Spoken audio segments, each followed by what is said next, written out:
Korean Local Content 101 Session 2. And thanks all for coming. My name is Ha-eun.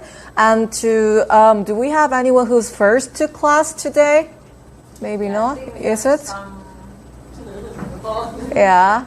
Hi. Yeah, I'm Ha-eun. Do you just want to briefly say, okay, you know each other, right? Because you've been like, okay, yeah, I just don't know you, but you guys know each other. So, okay, perfect. So, just brief, like a recap of the last session, because there are a couple of those who are first to class. Also to those who were here last session, there's a little shift in the times and contents of the following lectures. So yeah, we finished the first week. Let me see if this is going to work. Okay, this works. So we finished the first week, and so we're in the second week.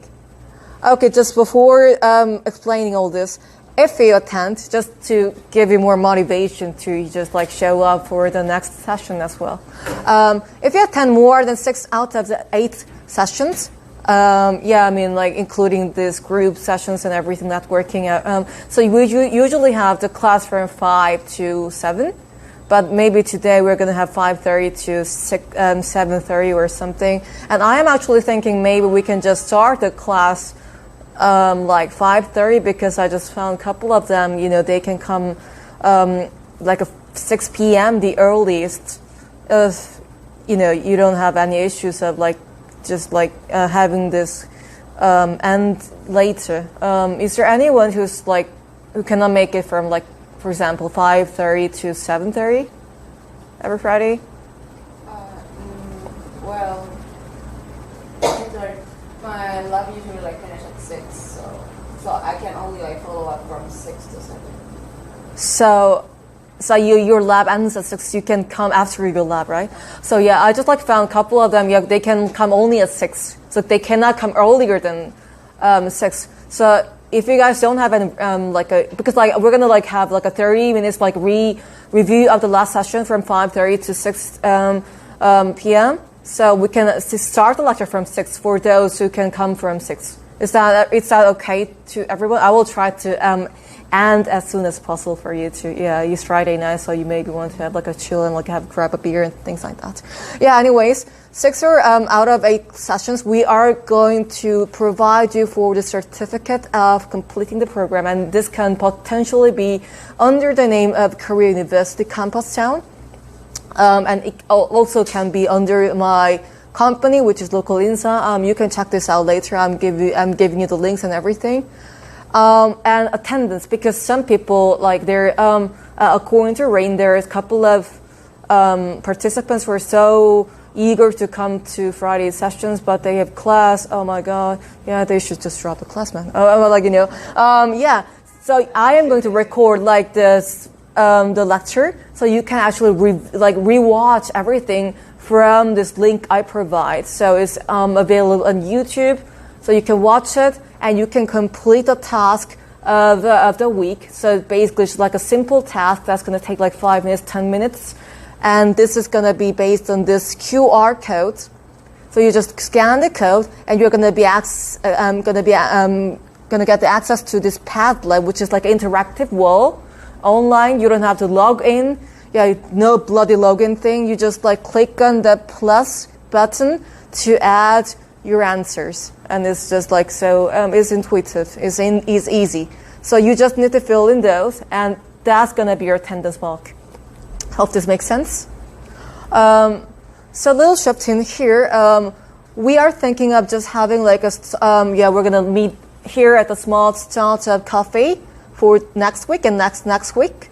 And we are thinking of going for like a field trip day on the first week of May, because actually the Friday of this week is going to be like a Children's Day, which is like a national holiday. So I don't think this place is going to be open. So I'm like sort of thinking, okay, it's going to be no class, but we are going to put you guys in a team. This is going to be discussed later on, like more in detail. So no class, but like do meet up at once with your team members, and just make sure you, post something on the Padlet that you guys like were there, and like you meet up at once to discuss your ideas. And I'm going to have like a field trip, either on this national holiday or like on 6th, which is Saturday. So you don't have to come. But yeah, it's gonna be like a guided tour around like an Annam-dong area. Maybe a couple of the places and cafes that you've never been to. It's gonna be like free snack and anyone off, maybe free beer.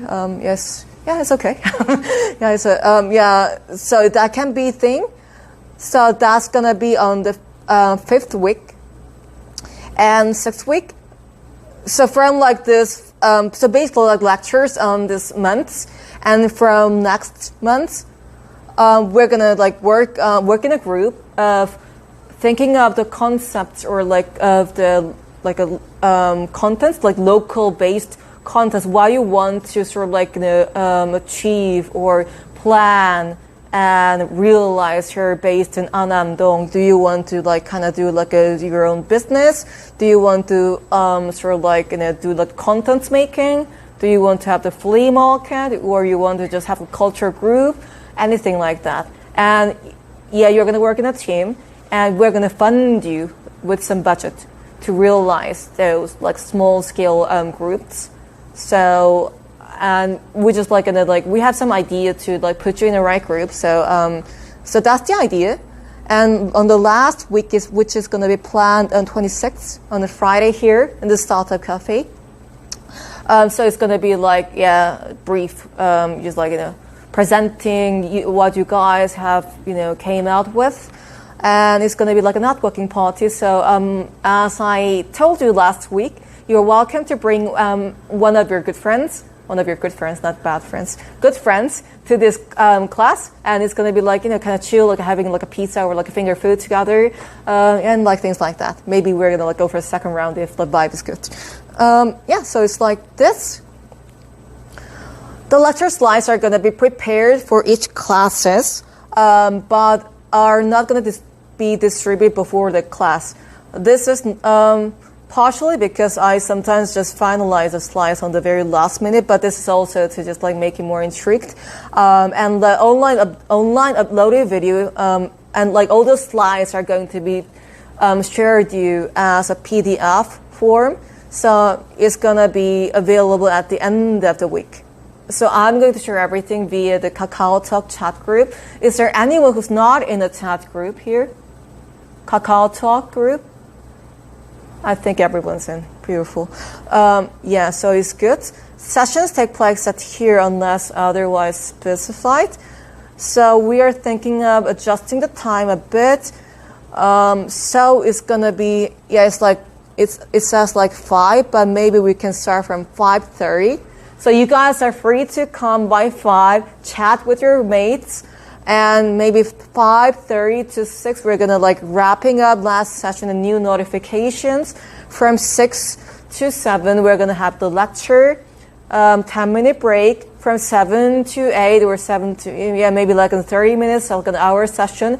It's gonna be like a workshop or like a team discussion, team activity, those kind of stuffs. And from 8, you can spend more time with your team members, or like, just like, chill here, like things like that. We can have more time spending here. So it's gonna be like approximately about 8 p.m. every Friday, if that's going to be okay. All right, everyone good so far? Right. So last session, just briefly reviewing, we've learned that, just like a really, really, like brief intro about what's happening in Seoul and like in cities in Korea in general, in terms of urban city declining. So we just like heard that it was like 2021 statistics, almost like 4.7 million out of 5.2 million. That's quite a lot. Yeah, they live in cities, but there are so many cities, like in fact, that's in decline. 2016, there was already 2 out of 3 cities in Korea in decline. Probably this picture looks quite familiar to you. This is not like some very small town there in some random like city outside Seoul, but you can see this in Seoul so many times.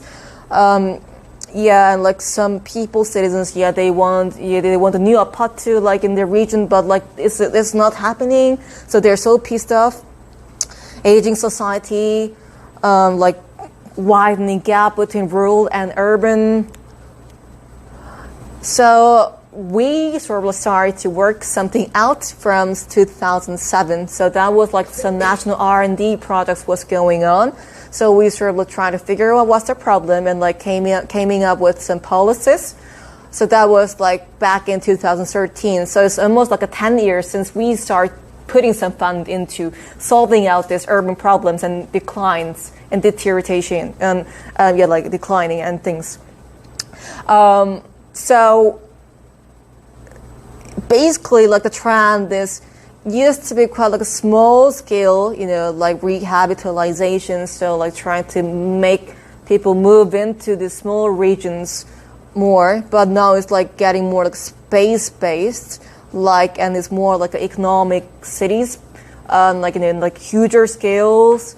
Like as you can see, there's some budget increase, and some more like they want to fill the space with increased variety of like urban amenities, like co-working spaces, public spaces, some free offices for young entrepreneurs. So these kind of projects is getting quite rampant in this country. I summarized 3 key points on couple of like the issues surrounding the urban regeneration in Korea. So those 3 points were: number 1, how to avoid the conflict, especially the one between government as versus to local residents. Where to redevelop with limited budget, because we cannot just like build a pot to every single region like in Korea. How to make the regeneration sustainable. So we came up with we just reviewed this through.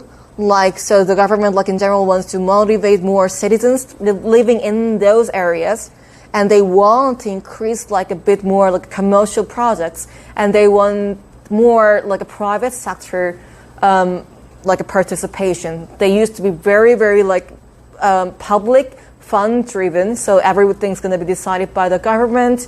They're going to distribute the funds to those civil servants and those public centers, but now they want to delegate the law to just private companies and just players, and they want to incubate and accelerate those local-based businesses, and they really want to invest a lot in young entrepreneurs who are willing to do their business based in locals, so outside Seoul. Even inside Seoul, smaller regions that's based in local communities. So that was pretty much it. We just reviewed a couple of sites, in Seoul, that's been regenerated, and we just got to understand that lots of these things have in common. They're getting more neighborhood centered, and we want to really kind of make use of the assets or resources based in these regions. For example, in Hongdae, Shincheon, we have lots of college students because they have Yonsei University, Sogang University, all these things. Other areas, for example, Jongno-gu, we have Gyeongbokgung and all the historical assets. So we may want to build more a historical, focused tourism thing. Inclusive, holistic. So we don't just want to focus on an economy or a society only, but we want to have this all sort of all of these amenities filled in to the region. We're having this class that was funded by the Korea University 캠퍼스타운. So we just briefly explained what this 캠퍼스타운 is. So basically the idea is that the universities are going to work together with the local community in effort to revitalize the area in terms of economic vitality and societal cultural vitality. So in that, we have thrived to empower young entrepreneurs, like helping the startup companies with the free offices or like free consulting, that kind of thing, networking events.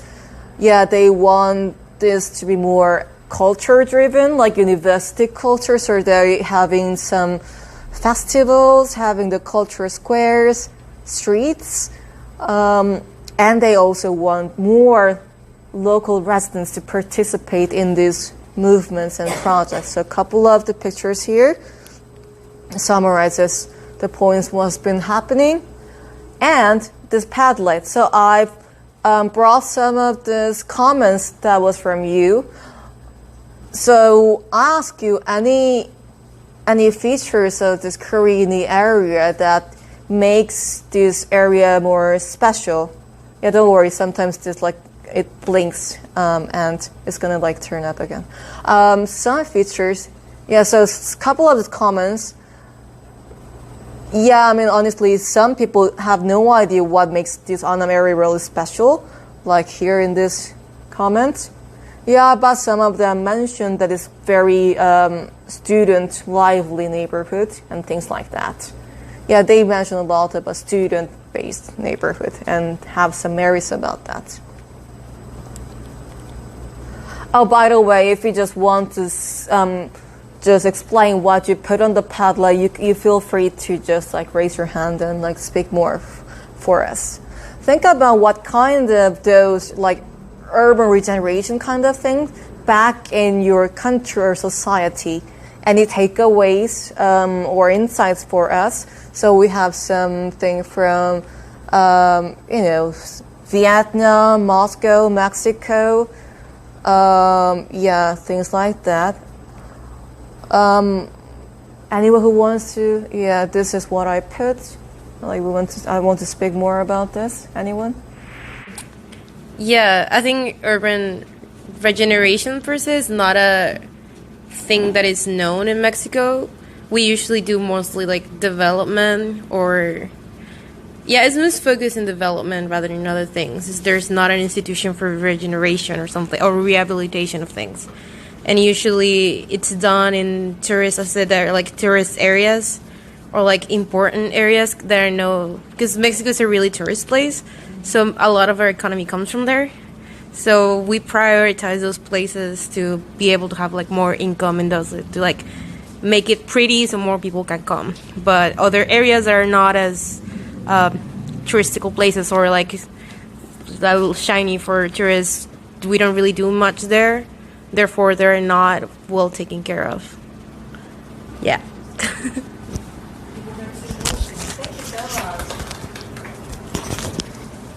Anyone else want to share about their home country? Vietnam? Amy, Tanisha? Okay. Actually, I think that I did share a lot last time, so maybe I have no idea about the country or city revitalized in my home country, but I think some like small project for the small scale, like they have the opera house in the capital city, which was built like 100 years ago, and it's quite out of order for about like for the past 20 years, and then the government decided to rebuild it and make it new so that they can open the space for younger to come there, and then open some musical competition or some concerts. That's normally when we talk about the opera house, we just think about the classical music or theater or something, but now in the opera house you can see the concert, art, what it does, the electrical music concert, something like that. So I think that's quite interesting of how the government can combine between the tradition thing and modern thing. Yeah.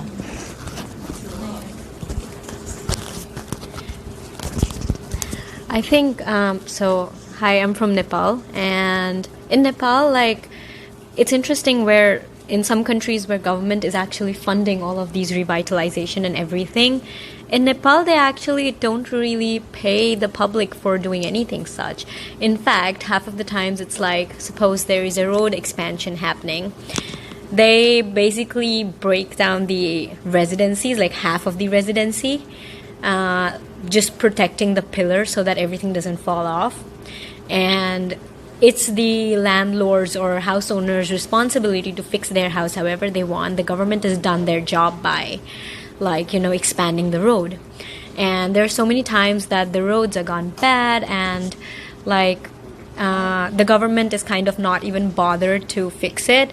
So most of the times, like, the public living in that particular area kind of takes like makes their own fundings from their like business, whatever, and they fix the road. So government kind of doesn't do that, which is very, I wouldn't say, like, I don't know if it's interesting or not, but it is kind of government's responsibility, especially after the 2015 earthquake that happened in Nepal. Yeah, so I was there, and like so many buildings like just fell right in front of my eyes. And even today you see like the debris is still there.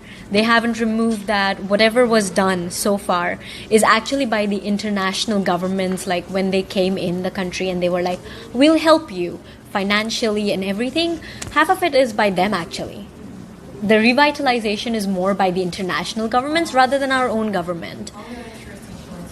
Yeah, so that is very interesting to me to see that my own government is not doing much, rather the international government did much more. Like Chinese have their own.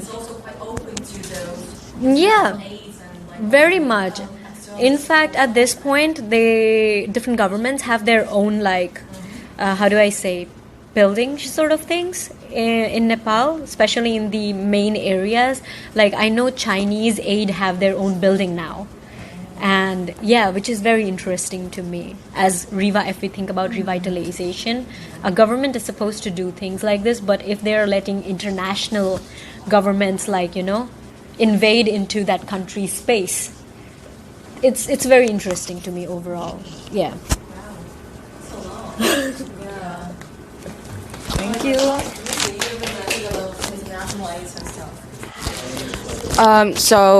Back in my home country, during my undergraduate years, I spent my undergraduate years in one specific city. This city is a small city, and there's like a slum there.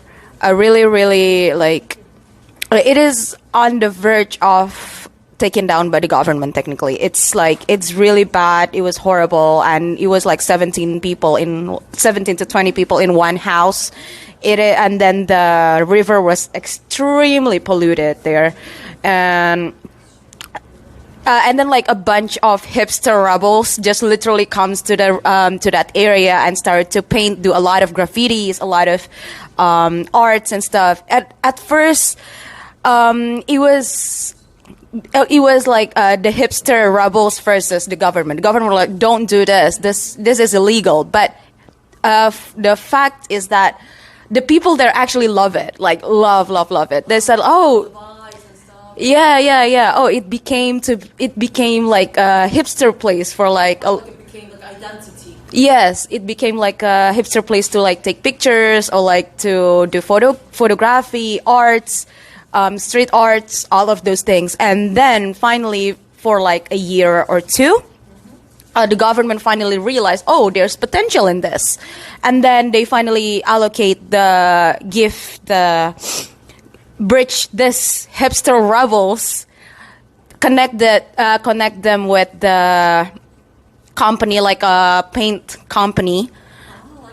Like a paint company, and they finally they have this collaboration to like paint the slum into, it's called a Rainbow Village now.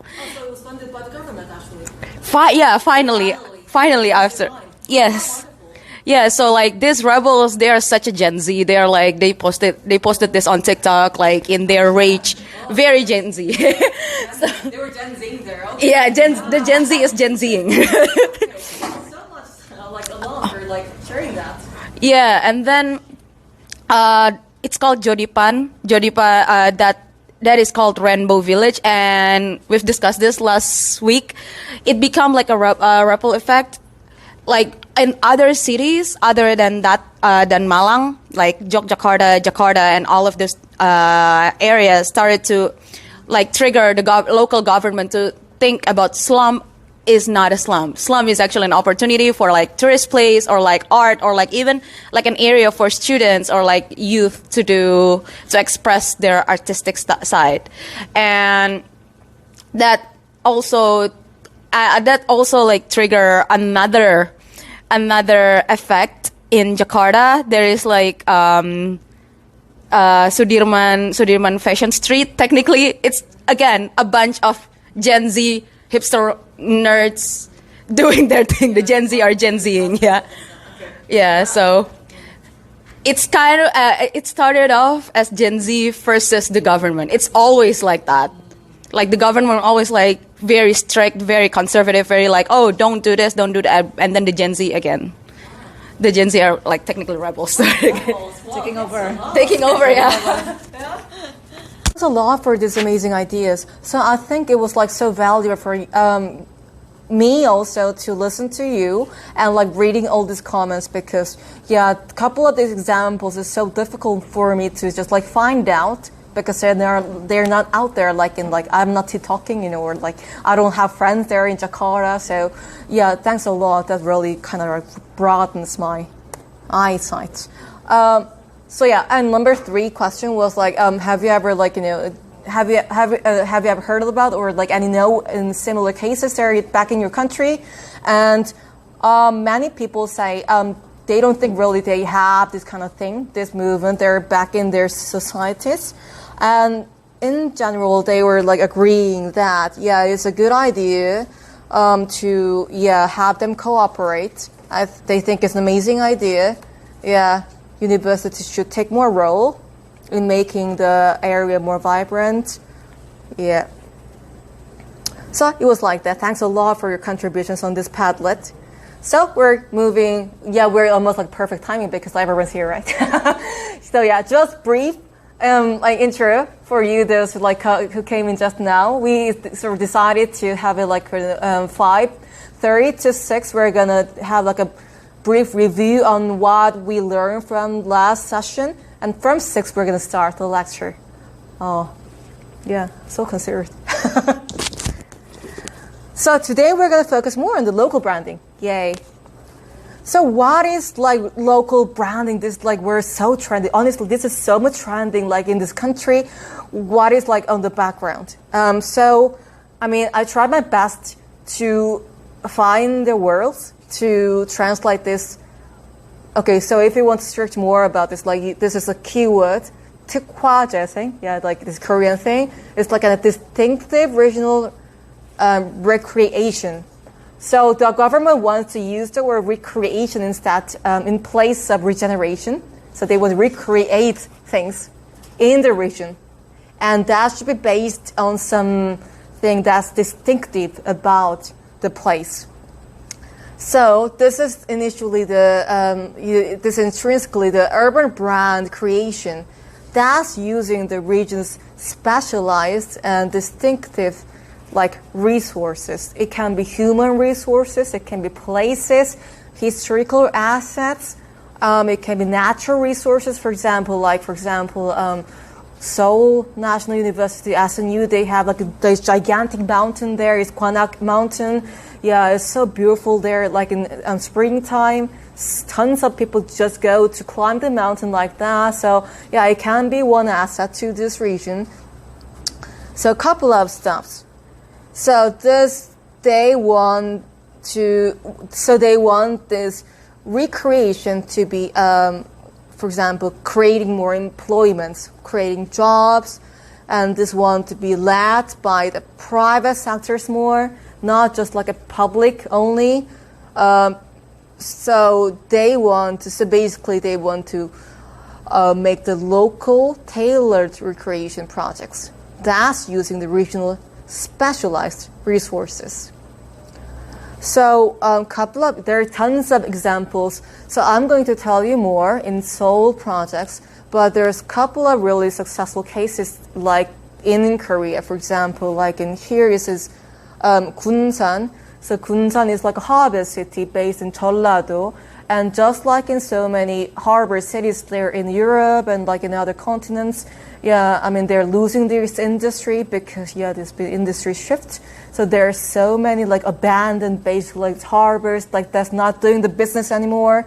So all these empty buildings, they change it to co-working space or like a cultural center, where maybe there can be like a place for hipsters. And like here, this is like in Mokpo. This is another like a harbor city there in Jeollado. In this case, they sort of like purchased like this one building there in the old town center, and it's like a kind of like owned by like the village COOP, so the cooperative. So it's run by the citizens, by the COOP, and they make profit because they're running the beer pub. So they make their own craft beer. And well, basically this old town, and I've been in this Mokpo old town a couple of times, it's basically like, no really places for young people. You want to grab a beer, but like they're all this like very like old style, like restaurants, you don't really approach them. So this is actually like sort of like functioning, well, like to make people gather more, like talk, have conversation, network.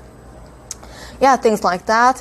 So couple of keywords here: urban rebranding and revitalizing the local business. So this is like a brief, is like a blueprint of everything. So more about like this distinctive regeneration. So there are a couple of key concepts that this Korean government now wants to put the fund in. So they really want this urban branding. So they want to make like a specialized or distinctive brands from every single city, no matter how small the size is. So as I say, like anything that's valuable in the region, they want to utilize that. So it can be tourism, cultural content creation, and like a lot about storytelling. So probably, you heard about all these like famous spots there in Europe and in Asia, like in the United States. People go there not because there's like some gigantic architecture or something like grand to see, but they like have a very interesting story behind. For example, there was like like a scandal or gossip thing between like the celebrities in Hollywood, stuff like that. This is where they stayed at. Yeah, and they were doing like that. Like interesting stories, like basically make people to come. Some more story finding and converting those into the contents. Vitalizing the central local business. So yeah, this is like so this government really wants to do a lot on making the local business prosper, store brand, and they want to make sort of like more like specialized or distinctive streets, like street with like themed streets, like street with trees, or like street like movie street, or I don't like nothing comes to my mind, like some specialized function street. Local business consulting funding things like happening. Fostering a lot on the young business, like people who want to do the business here in this region. Like a couple of co-working spaces, they're building more of this, co-renting spaces, and more funds available for these young entrepreneurs and like local ventures. So this is the official term. I don't know if it sounds so funny in English, but local content town. So this like town basically combines all this employment, anchoring the young talents, because there's a job, there's like attractive lifestyle, there's attractive people to basically attract these people in. So this all into the concept of distinctive region regeneration. So there are like lots of cases, but we're in Seoul, so I brought the cases of Seoul here. So they've chosen 5 regions in Seoul as distinctive regeneration areas, which is like the map here. So like So the blue pins are the ones that was chosen last year, 2022, April. So probably a couple of them you realize. So there's one in Junggu. So this is not really far away from Annam. They have one in Mapo, so Hongdae area. Yeongdeungpo, they have one. Gurogu, they also have. And this is like basically Yangjae. So this is the Yangjae, like a cafe street. I don't know if any of you have you ever been to Yangjae Cafe Street? Yeah, maybe this is why they want to revitalize this, because it's so no. Yeah, I think like the concept is basically they want to make it like a very jazzy European style street. Like, I don't know if they have like this vibe, but like, yeah, they have some French style restaurants and coffee shops, things like that. Yeah, and like this year they've chosen additional 2, which is Yongsan and Noan, which is like here, like all the way up there on north. So what do they do? Incubating potential mega local business, like potentially, like this local business that has the potential to grow as like a signature stores of the region, and branding this action learning program. So some free programs to teach entrepreneurs like how to grow your business, how to make more profit, how to brand yourselves, like customer friendly brands, products, those kind of things. So this is like a lot done by these public funds. So volume wise, it's basically 15 billion Korean won, and this given for 4 years. So once you're chosen as the region, so the public organization is going to utilize the fund for 4 years. And probably they're going to be able to cooperate with the public companies in utilizing the fund, because like, as you can see, it's pretty much a lot. If you want to learn more about this areas in Seoul that's trying to build some specialized streets, brands, and locals, I put all these links here for Yangjae-dong Dosent Study Hapjeong. I think there's basically like some signature places based in these local areas. So you can check more from here. I think it's all Instagrams. Yeah, I mean, mentioned this before, the rise of local creators. This is a lot to be connected with the local brand, because, yeah, they want to rebrand. So they want to fill in some signature contents of this region. So they need the help from the creators, because creators are the ones who find the potential of the region, and they make like photos, videos, they write things and distribute them via social media posts, right? So, and like people watch them on social media, and okay, hashtag Yangjae Cafe Street. Yeah, I mean, like I'm tempted to go more because they're viral on social media. So government understands they should really empower the local creators together at the same time.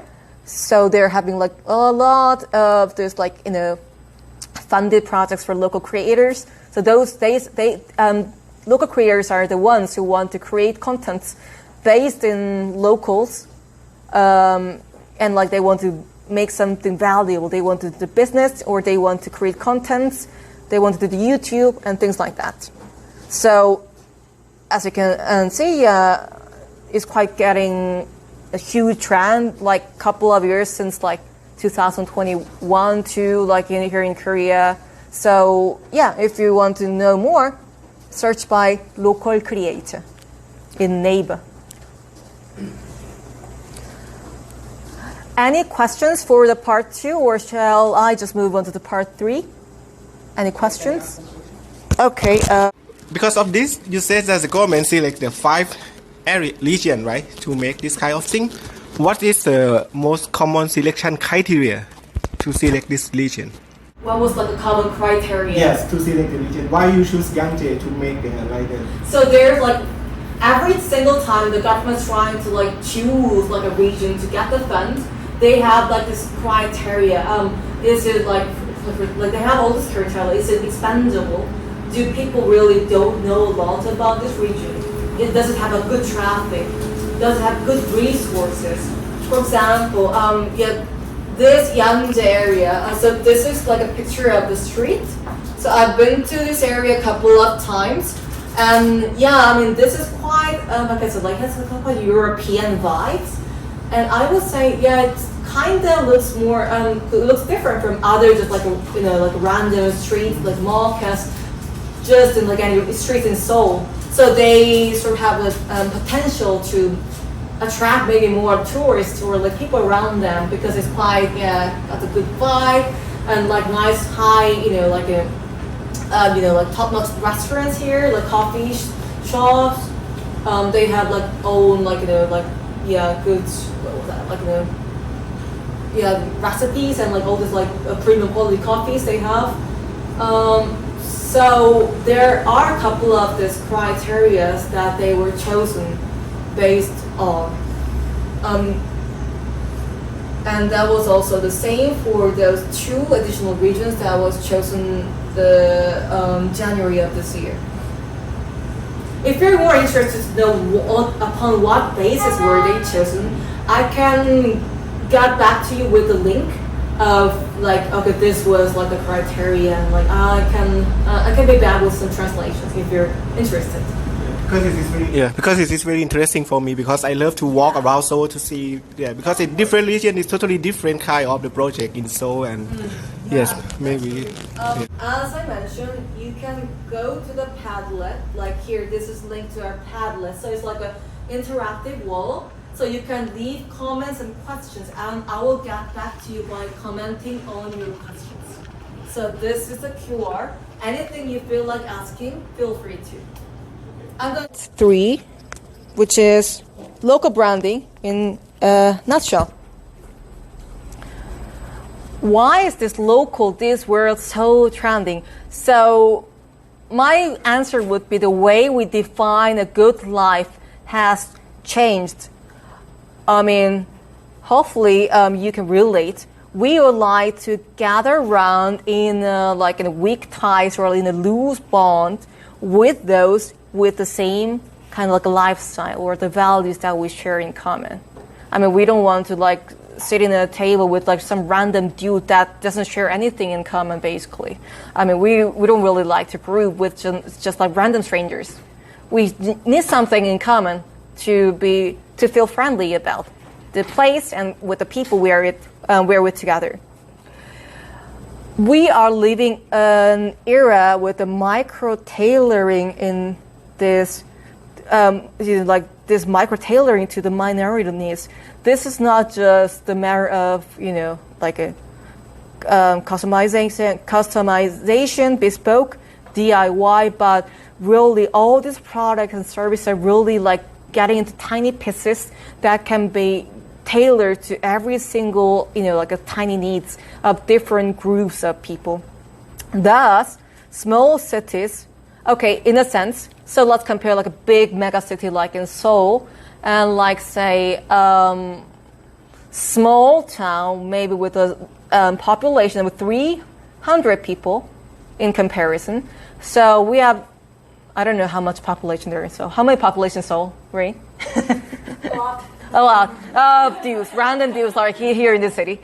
There's like a community city in like Chungcheongbuk-do, like for example, 300 people. And they live very like hippie life, for example. Like they live in community, they like raise children together. They don't really have like a how can I say, group, like they're not really grouping. They're all together. They have so many common places where they can just like play around together, and just like that they share goods, services, and they don't really trade. They just give everything and without anything in return, things like that. So if you would like to try, okay, you have a very hippest idea that's really going to succeed in this market, and you want to try this hippie idea like in Seoul, random dudes in Seoul, or going all the way into this 300 people population village, maybe the latter is going to work better to test your idea and to sell actually your products if these people have the purchase power.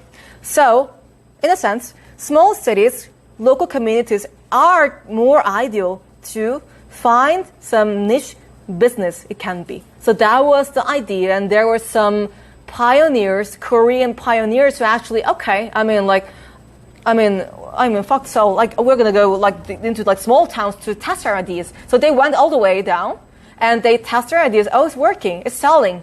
So they just like okay, they get that place there in these small towns, and got quite popular in these regions as like a signature entrepreneurs. And now it's like getting more trends. So, you don't really have to be entrepreneurs. Like as a consumer, because we consume goods and services every single day. What can we contribute to make locals go viral and vibrant? We can consume the contents that have any value to us. Hashtag meaning out, hashtag I buy too, hashtag vegan, hashtag cause buying. We can make ideas and create actual services and products, events out from them. And we can create those that in a way to reflect the values of mine and also of the people and make people united in a community spirit. We can also write about those local branded goods and consumption experience. We can write reviews. There, like probably you are following a couple of this, reviews, reviewer Instagrams or like vlogs, YouTube's blogs.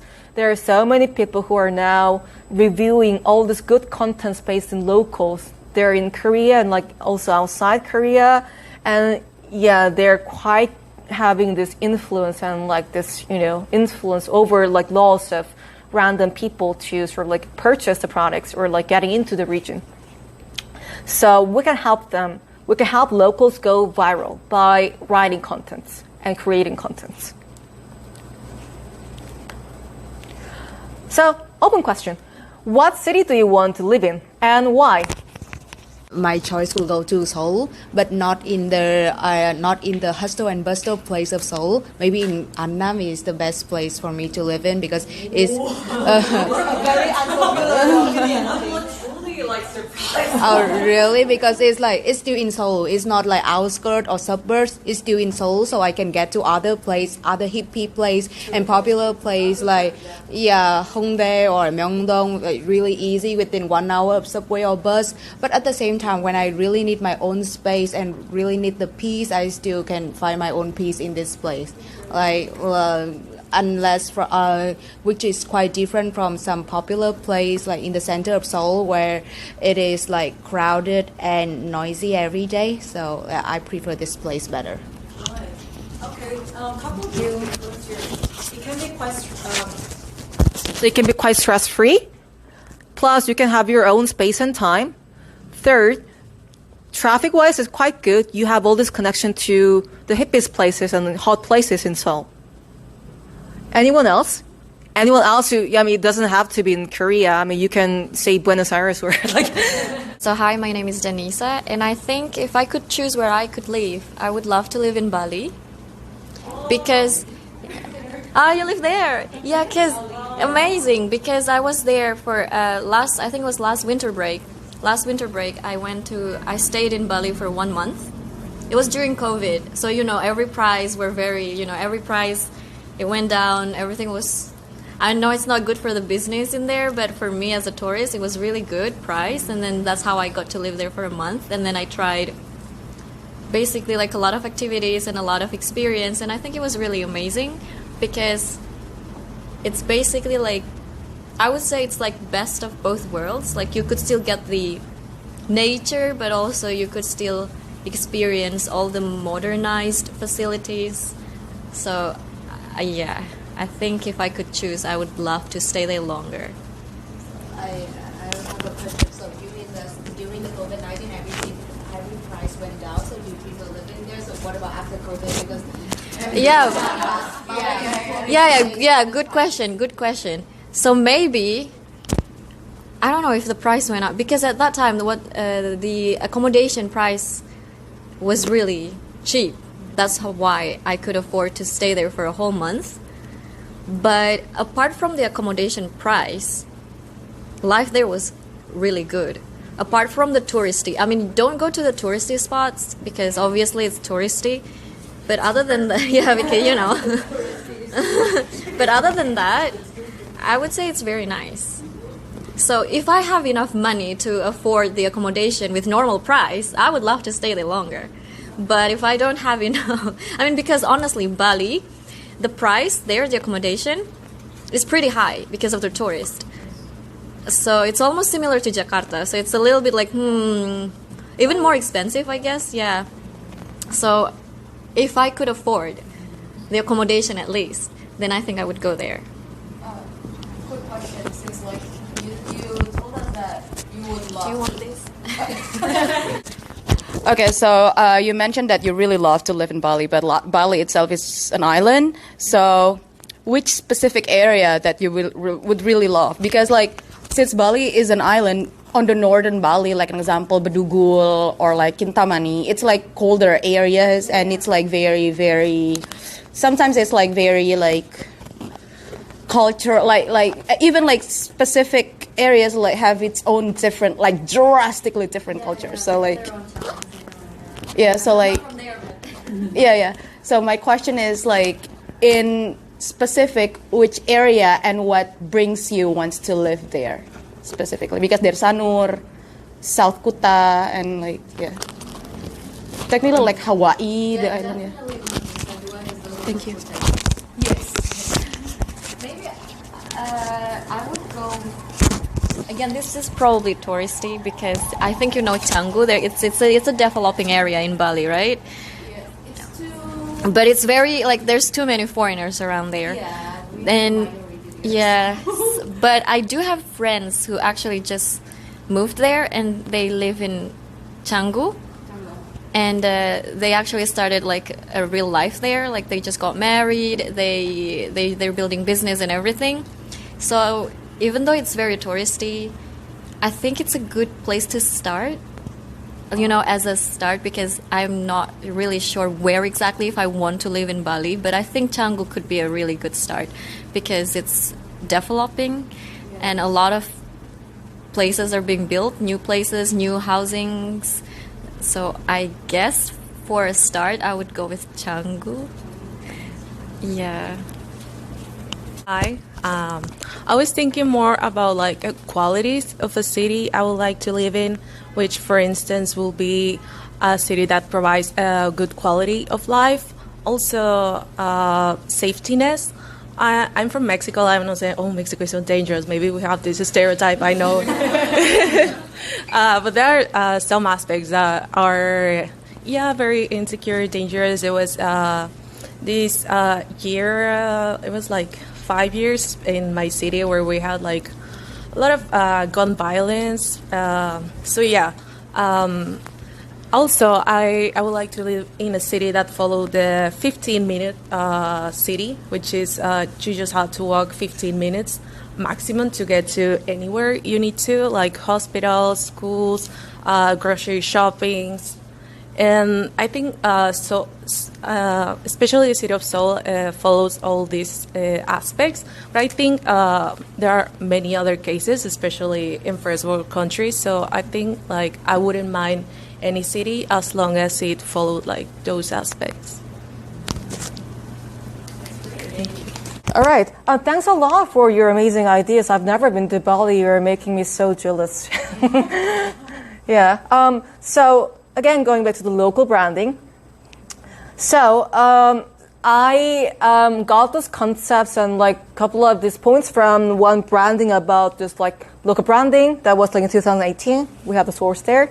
So local branding is intrinsically the branding process of creating the identity and community of this local neighborhood, and preferably that's going to be led by the citizens under the purpose of the regional revitalization or rehabilitation. It can also be called as social branding or community branding. How to make the local branding sustainable, not like a one-time thing with a budget. So there was like these 4 points by this author. First, environment. Is it any new to the people living in, outside? Customers, because branding, we used to branding this word for the PR and the marketing, right? So if it's branding the city, it it's got to have some target, customer, right? Is it any relevant to anything about these customers? Any values that they are oriented to, or any kind of lifestyle they want to pursue? Assets. Is this resources and content sustainable to create?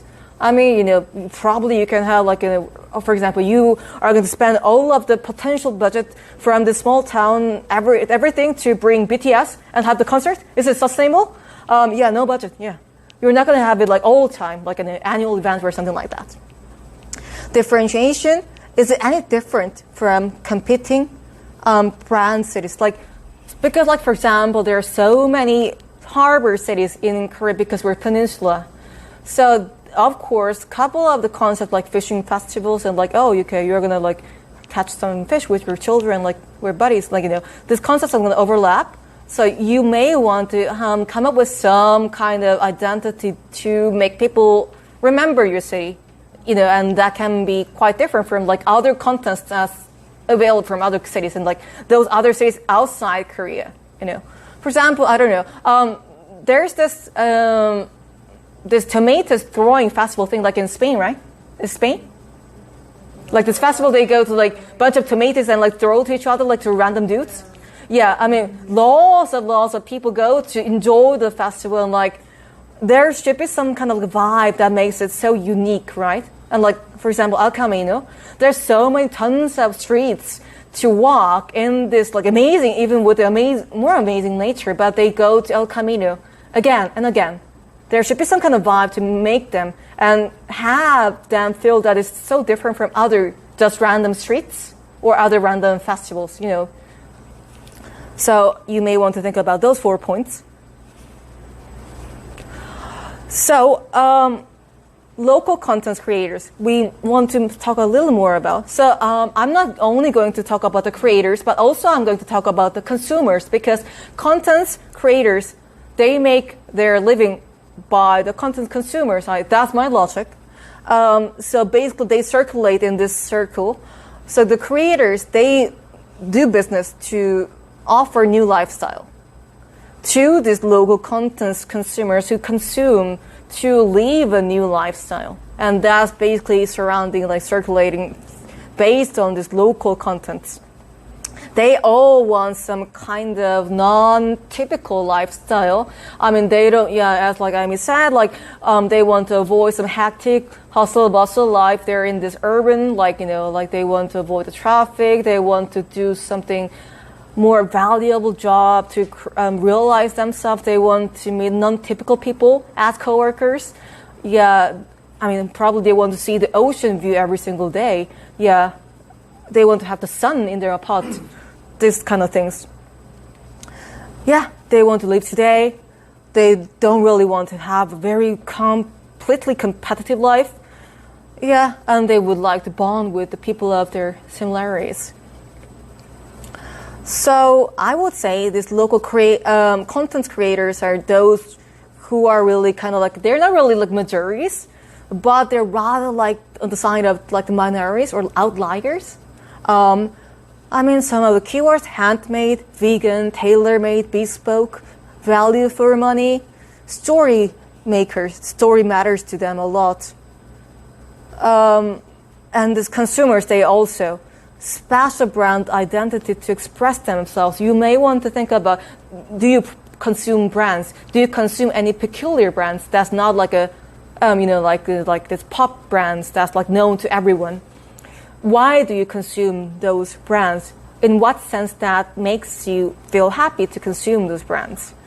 And they not just consume the brands, but they would like to share this experience, wonderful experience, by spending this content, Instagram, YouTube, TikTok. So, they're Gen Zs, millennials, and there are a couple of this new 30s and 40s here in Korea, because I don't know if it's the case of your countries and your societies, but in this country, so many women in their 30s and 40s, they choose not to get married, and they would like to focus more on themselves. They want to just realize themselves and like consume what they like instead of just living someone else's life. So they can focus more on what they like, and that way they can just broaden their search. And if there's things that they like in locals, not just in Seoul, not just in Hongdae, not just in Gangnam, they may care to travel outside Seoul and spend money. So this is like a brief way to sort of like show how these are, like this concept, like local contents, local creators, local consumers are all connected. So before moving on to our activity and giving you the 10-minute break, any question on this part? Please understood something, because you mentioned so many things about local content, local blah blah blah. In this case, what does this local mean? What does it mean, local? Basically, in this country, local is sometimes used as a word for countryside. Countryside. Yeah, provincial life. It means that for the local content creator, it means that the creator will live in countryside, something like this. So they don't necessarily have to be living in countryside, but they can be those who often travel to provinces, like maybe once a week or maybe once or twice a month. There are so many, like more people, like for example, there's like a new concept here in Korea, like Odo Icho. Odo Icho is like basically like you spend 5 days here in Seoul and you're going to spend 2 rest of your days in province. What do you do in province? Yeah, that's like a new trend. Yeah, I mean they will go all the way to Gangwon-do, like Yangyang, they will surf.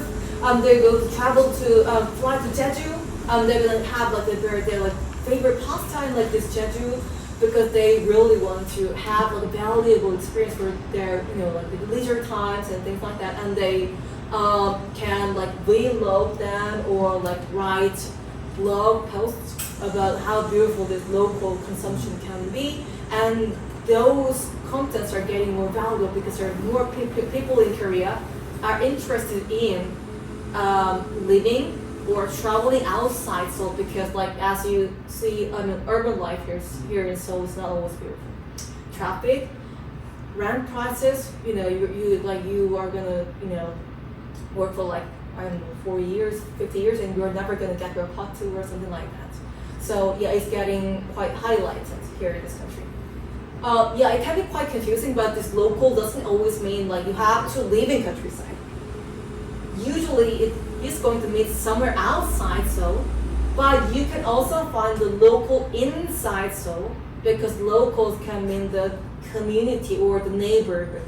For example, Annam area can be a local because inside Seoul, we have this residents who's living in Annam, and those who go to KU, Korean University, and we all share the same experience as students and residents, and we know the places in Annam more than those outside Annam, so that makes us another local.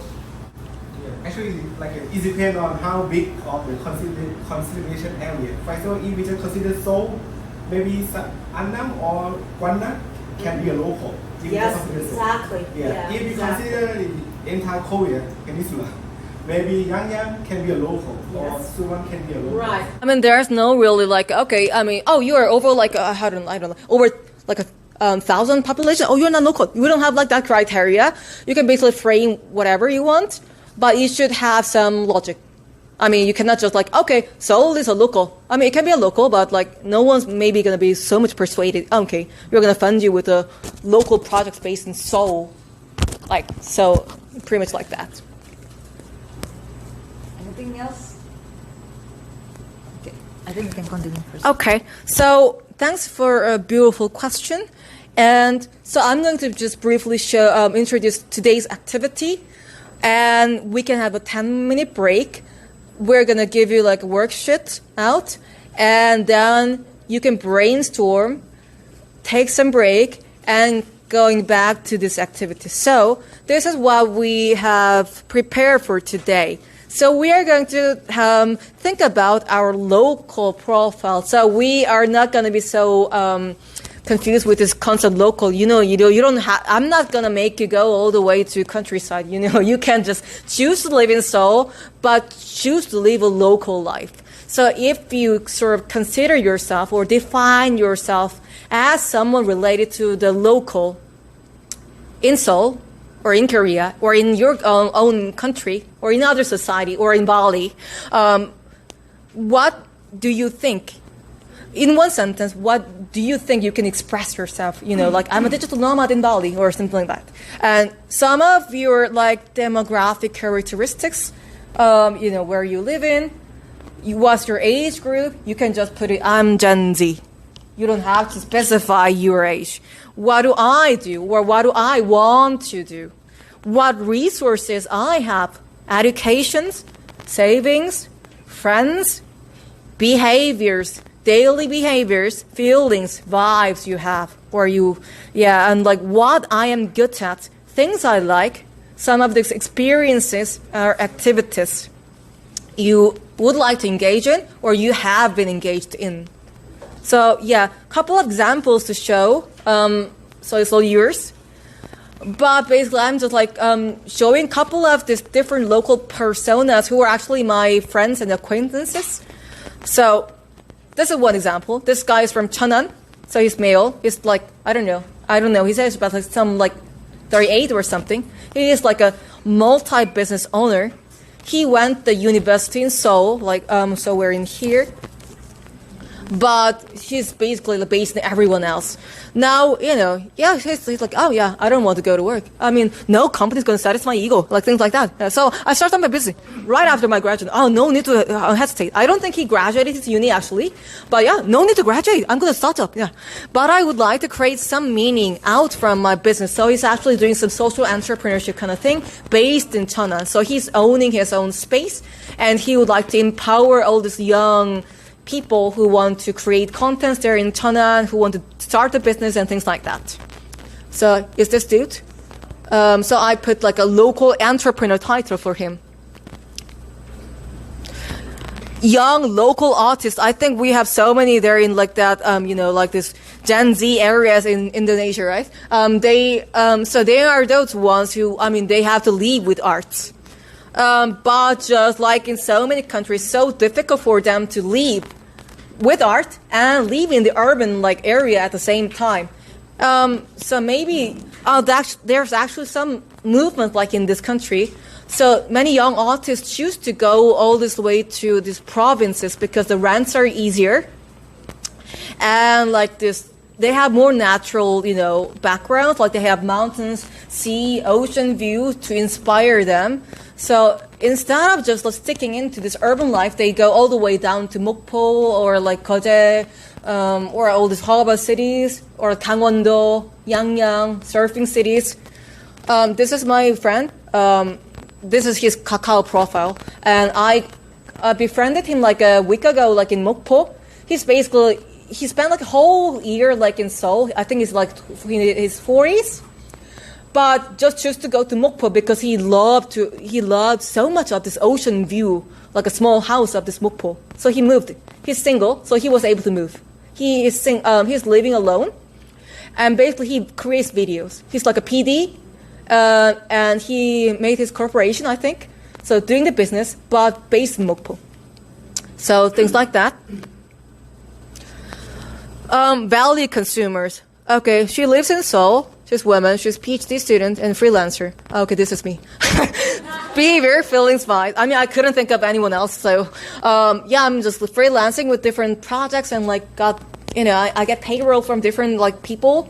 But basically I travel almost every single week outside Seoul. I travel to Mokpo, I travel to Kumsan, all these different places. I will travel to other countries as well if time allows.